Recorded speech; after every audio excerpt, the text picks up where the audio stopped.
बिहार विधान परिषद में मुख्यमंत्री द्वारा महिलाओं पर अमर्यादित टिप्पणी को लेकर चर्चा में आई विधान पार्षद निवेदिता सिंह जब सासाराम अपने आवास पर पहुंची तो जमकर उनके चाहने वालों ने स्वागत किया। फूल मालाओं से लादते हुए निवेदिता सिंह जिंदाबाद के नारे लगे। महिलाओं की भीड़ ने कहा कि निवेदिता सिंह मुख्यमंत्री नीतीश कुमार को करारा जवाब दी है। इस मौके पर विधान पार्षद श्रीमती सिंह ने कहा कि मुख्यमंत्री के बयान की मैं घोर निंदा करती हूँ। उनकी जितनी निंदा की जाए कम है। मुख्यमंत्री ने जो भाषा बोली है उससे पूरे देश की महिलाएं शर्मिंदा हैं। उन्होंने कहा कि मुख्यमंत्री अपना दिमागी संतुलन खो दिए हैं। उनकी संगत का असर उम्र की पड़ाव में देखने को मिल रहा है। आने वाले समय में बिहार की महिलाएं उनको सबक सिखाएंगी। सासाराम पहुंचने पर महिलाओं ने मुख्यमंत्री को करारा जवाब देने पर नारी शक्ति ने निवेदिता सिंह की प्रतिकार का समर्थन किया। मौके पर उपस्थित पूर्व प्रमुख रामकुमारी देवी, उर्मिला देवी, आशा देवी, वृंदा देवी, चांदमुनी देवी, रूनी देवी, विमला देवी के अलावा जिला मीडिया प्रभारी इंजीनियर पुलकित सिंह, संतोष पटेल, सुमित सिंह, बिट्टू, राजीव सिंह, सुनील सिंह, कमलेश सिन्हा, परमेश्वर सिंह, सत्यनारायण पासवान, शिवपूजन राम, अधिवक्ता मनोज कुमार, अमित राठौर के अतिरिक्त दर्जनों लोग शामिल थे। आइए देखते हैं कि विधान पार्षद श्रीमती निवेदिता सिंह के अलावा महिलाओं का क्या कहना है। सुनते हैं उनकी जुबानी। इस तरह की खबरों को देखने के लिए हमारे चैनल को सब्सक्राइब करें। धन्यवाद। वक्तव्य के बाद आपका उसका प्रतिकार आया और उसके बाद लगातार मीडिया को ही प्रतिबंधित किया जा रहा है। आप सासाराम आइए, क्या कहेंगे? देखिए, अभी हम लोग का सदन समाप्त हुआ और उसके बाद दीपावली थी। दीपावली के कल होके आज हमारा सासाराम आगमन हुआ और कल ही जैसे कि जानकारी मिली कि किसी सरकारी कार्यक्रम में आदरणीय हमारे मुख्यमंत्री जी ने मीडिया पर भी बैन लगा दिया। तो ये आज़ाद हिंदुस्तान के लिए और आज़ाद बिहार के लिए बड़ा ही दुर्भाग्यपूर्ण विषय है, क्योंकि पत्रकार बंधु और मीडिया हमारे लोकतंत्र का चौथा स्तंभ होता है और किसी भी विषय की सच्चाई को रूबरू करवाने के लिए देश हित में, राष्ट्र हित में, राज्य हित में मीडिया एक बहुत बड़ा माध्यम होती है। और अगर मीडिया को आप बैन करते हैं तो कहीं ना कहीं सरकार की मंशा पे सवाल उठता है और सरकार क्या चाहती है इसका जवाब आपको देना पड़ेगा देश की जनता, बिहार की जनता के सामने। क्योंकि अभी तक इंदिरा गांधी ऐसी थी व्यक्ति जो कि मीडिया पर बैन लगाया था, उन्होंने उसका हश्र भी उसका खमियाजा भी उनको भुगतना पड़ा था।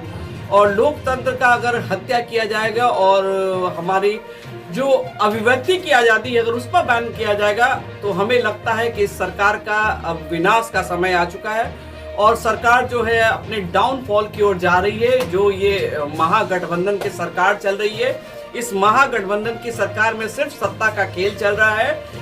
सांप छुछुंदर वाला कौन ऊपर कौन नीचे, कौन बड़ा कौन छोटे के फेरे में पूरे बिहार की जनता कुचली जा रही है और बिहार की जनता के सारे मुद्दे इसमें गौन हो चुके हैं। और बिहार के मुखिया जो हैं, मुख्यमंत्री जी, वो दिवालिया घोषित होने पे आतुर हो चुके हैं। हमें लगता है कि मुख्यमंत्री जी की अब तो सोचने समझने की शक्ति तो समाप्त हो ही चुकी है और बिहार के विकास के बारे में उनकी अब कोई चिंता नहीं। उन्हें सिर्फ डर यही सता रहा है कि आफ्टर सीएम उनके पास कोई रोजगार नहीं रह जाएगा। इस चिंता में वो बेहाल हुए जा रहे हैं। मांझी जी को भी लगातार अपशब्द बोल दिया। लोकतंत्र का चौथा स्तंभ है और मीडिया ही नहीं रहेगा तो हर कोई व्यक्ति है क्या भाई, तुमको पत्रकार से मुखातिब होना है तो पत्रकार नहीं है तो मुखातिब किससे होइएगा? कितने लोग आपके समाचार को अखबार में पढ़ते हैं? अगर पत्रकार है, सोशल मीडिया है, प्रिंट मीडिया है तो लोग पढ़ते हैं, सुनते हैं, सोशल मीडिया के माध्यम से देखते हैं। तो ये तो तानाशाही सरकार है, हिटलरशाही सरकार है। जब जिसकी मर्जी जो आता है वो निर्णय ले लेता है। कभी कोई कहीं कुछ बोल देता है, कभी कोई कहीं कुछ बोल देता है। सिर्फ और सिर्फ बिहार की जनता को बरगलाने का काम यहाँ चल रहा है।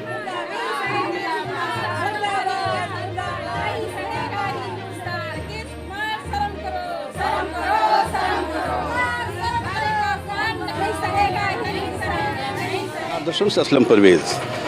अभी मैं सासाराम के सरजमी पे हूँ और यहाँ पे देखिए बहुत सारी महिलाएं हैं। चूँकि आप जान रहे हैं कि बिहार के मुख्यमंत्री ने महिलाओं के ऊपर क्या आवाज़ उठाई है, किस रूप से उठाई है। ये लोग की भी नाराज़गी है कि उन्हें ऐसा नहीं कहना चाहिए था, ऐसा बयान नहीं देना चाहिए था।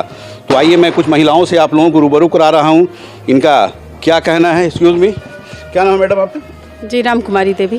तो क्या कहना है नीतीश कुमार जो अभी विधानसभा या हाउस में जो आवाज़ उठाए हैं, जी कुछ अपशब्द उठा दिए, किस तरह की आवाज़ उठाई, उस पर क्या कहेंगे आप? जी, वो तो बहुत ही गलत शब्द उठाए हैं। महिलाओं के लिए वो सर्वनाक है, क्योंकि महिला इस धरती पर शक्ति का रूप होती है और उन्होंने महिला को अपमान किया है।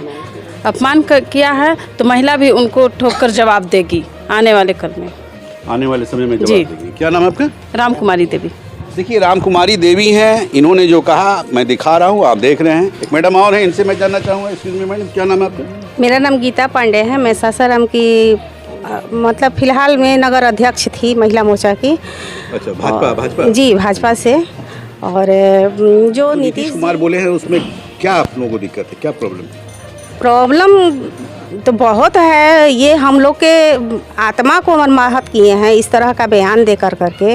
और हम लोग जो हमारी जो दीदी विधानसभा परिषद हैं उनका तो जवाब वो भी रो करके ही। कौन दीदी हैं आपकी? निवेदिता दीदी। अच्छा, निवेदिता सिंह MLC हैं। जी, तो वो वहाँ पे मरमाहत हुई। हम लोग सुने तो हम लोग भी बहुत दुखित हुए कि बिहार की या पूरे देश की महिला के प्रति इन्होंने इस तरह का अभद्र भाषा का प्रयोग किया। इनको नहीं करना चाहिए था।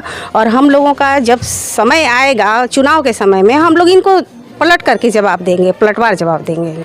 तो आप अपनी दीदी के बारे में जैसा बता रही हैं, तो उन्हीं की तो आवाज़ उठाई हुई है जो नेशनल न्यूज़ बनी। जी, हम लोग उनके साथ हैं। उनके साथ? जी, हम लोग उनके साथ हैं। वो जैसे आगे रहेंगी हम लोग उनके साथ रहेंगे हमेशा। क्या नाम है आपका? मेरा नाम गीता पांडे है।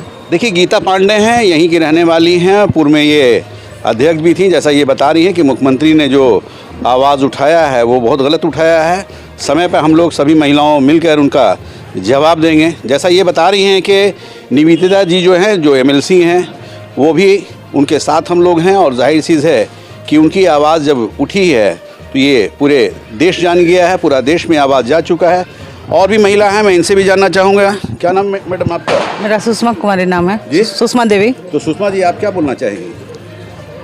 यही जो विधानसभा में हुआ है नहीं होना चाहिए था। ये सारे महिलाओं के लिए और सारे पुरुषों के लिए भी ये बहुत ही संदेश गलत गया है। इसका जवाब आने वाला समय देगा। क्या नाम बताइए अपना? सुषमा। देखिए, सुषमा जी हैं, इन्हें भी काफ़ी अफसोस है। यानी इस रूप में कहा जाए कि जो भी आवाज़ वो उठाए थे, जो भी बयान दिए थे, वो उस बयान का काफ़ी नेगेटिव सेंस किया है। और लोग जैसा बता रहे हैं कि उन्हें ऐसा नहीं बोलना चाहिए। देखिए, यहाँ विधान पार्षद है, श्रीमती निवेदिता सिंह नाम हुआ। और इन्हीं की आवाज़ जो उठाई गई थी, नीतीश कुमार का जो बयान था, उस बयान को इन्होंने समझा और समझकर जो इन्होंने उनके अगेंस्ट में जो बोला है, इनके ज़ुबानी आप सुने। मैडम, क्या हुआ था वहाँ पे? काफ़ी आप रो रही थी। देखिए, ये मुद्दा नहीं कि हम रो रहे थे। रो क्यों रहे थे, इसके पीछे का दर्द समझिए। एक महिला हमारी भारतीय जनता पार्टी की 12 विधायक है विधानसभा में, और विधान परिषद में मैं अकेली हूँ महिला अपने पार्टी की ओर से। और टोटल महिला हम लोग राबड़ी जी को लेके उस दिन 8 महिला थे हाउस में, हमारे उच्च सदन में, विधान परिषद में। और ये वाकया दिन में फर्स्ट आवर में घटा था, लंच के पहले विधानसभा में। और लंच आवर के बाद वाद विवाद का विषय था हमारी जाति गणना की रिपोर्ट के पर दोनों दल का वाद विवाद था। और समर्थन में हमारी पार्टी थी और हम लोग भी समर्थन के पक्ष में अपनी तरफ से वक्तव्य चल रहा था सभी लोगों का। और सबसे अंतिम में माननीय बिहार के मुखिया का वक्तव्य आना था। बिहार के मुखिया अपना वक्तव्य देने के लिए उठे और सभी लोग बड़े सौहार्दपूर्ण वातावरण में सारे विषयों को सुन रहे थे और सभी लोग उसका समर्थन कर रहे थे। लेकिन ऑल ऑफ सडन अचानक से फिर वही बातें मुख्यमंत्री जी ने दोबारा सदन में दोहरानी शुरू की। माने जिसकी जितनी भी निंदा की जाए वो कम है। और जब उन्होंने वो शब्द शुरू किया सदन में, तो मेरे कान उस शब्दों को सुनने के लिए तैयार नहीं हुए।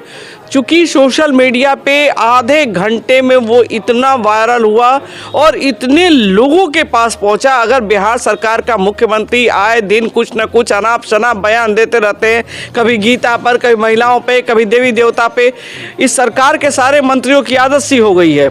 सरकार के मंत्री की तो आदत थी, उसके तो हम लोग आदी हो चुके हैं कि भाई वो ऐसे ही बोलते रहते हैं, जिसको मन किया उसको बना दे। लेकिन नीतीश कुमार जी के साथ हम लोगों ने भी 17 साल काम किया है और नीतीश कुमार जी एक इंजीनियर होने के साथ साथ अच्छे सोच के इंसान भी हैं और बिहार के विकास में उनकी बहुत अच्छी भूमिका रही है। लेकिन कहा जाता है संगत से गुण होते हैं, संगत से गुण जात। हमें लगता है कि जितना अवगुण था आरजेडी वाला वो सब नीतीश जी ले लिए हैं और नीतीश जी अपना गुण तेजस्वी यादव जी को ट्रांसफर कर रहे हैं। तो इसी आदान प्रदान के बीच में नीतीश जी के बोल जो थे वो अमर्यादित बोल, जो महिलाओं का अपमान भरे आम, जिस तरह से कहा जाता है सरेआम द्रौपदी का चीरहरण, जो महाभारत की याद दिला दिया, वैसा वाकया उस दिन सदन में घटित हुआ। और मैं क्या बताऊं, वो शब्द और वो बातें जो है ना कान में हमेशा रात को अगर आप कभी शांत होते हैं तो कानों में गूंजता रहता है, जिसकी बातें आप अपने घर के पत्नी नहीं बात उस तरह के छिछड़ा बात, अमर्यादित शब्दों का प्रयोग जो मुख्यमंत्री जी ने किया, बिहार की जनता और बिहार की महिलाएं, उसमें उन्होंने पुरुष को भी घसीटा। हमारे युवा हैं, हमारे पुरुष हैं, हमारी महिलाएं हैं, हमारी माता है, हमारी बहनें हैं। सबसे पहले मैं भी एक माता हूं, एक बेटी हूं, एक बहू हूं और सभी को जवाब देना होता है अपने घर में। तो मैडम एक सवाल है कि जैसे आप भी थी, जैसा बता रही हैं कि हमारे साथ और भी महिला वहाँ हाउस में थी, उन लोगों का क्या रूप रहा? सभी लोग शर्मिंदा महसूस कर रहा था। सारे लोग, कोई अपने आंचल से पल्लू से मुंह छिपा रहा था, कोई डेस्क के अंदर सर झुका रहा था। वहाँ बैठी मेरी पूर्व मुख्यमंत्री राबड़ी देवी थी, वो माथा ठोक लिए ऐसे कि क्या बोल रहे हैं। तो इस तरह का वाकया हर आदमी के चेहरे पे आश्चर्यजनक विषय था। तो उनके साथ मजबूरी थी कि वो लोग बैठ के अपने मुख्यमंत्री को सुनते रहीं कान आंख बंद करके, लेकिन मेरी कोई मजबूरी नहीं थी। मैं अपोजिशन में थी और मैं उठकर बाहर चली गई हाउस से और उसके बाद बाहर निकली तो फिर मुझे बर्दाश्त से बाहर था। मैंने जो करना था वो मैंने कहा, चाहे वो मुख्यमंत्री हो या कोई हो। अगर आप गलत बोलेंगे तो ये लोकतंत्र का अधिकार है कि उसके विषय में आवाज़ उठाना हमारा कर्तव्य होता है। देखिए ये निवेदिता जी हैं, विधान पार्षद हैं और जैसा ये बता रही हैं कि मैं हाउस के अंदर था और हाउस के अंदर रहने के बाद जो उस तरह से वो उन्होंने बयान दिया था, उस बयान का काफ़ी मैंने अपोज़ किया और अपोज़ करते ही मैं बाहर निकली और बाहर निकलने के बाद मैंने भी उनके सच्चाई, उनके ख़िलाफ़ जो बयान दिया वो सभी लोग देखिए, पूरा देश देखा और आज ये मामला जो है पूरे देश में ये गूंज रहा है। बिहार दर्शन से असलम परवेज़।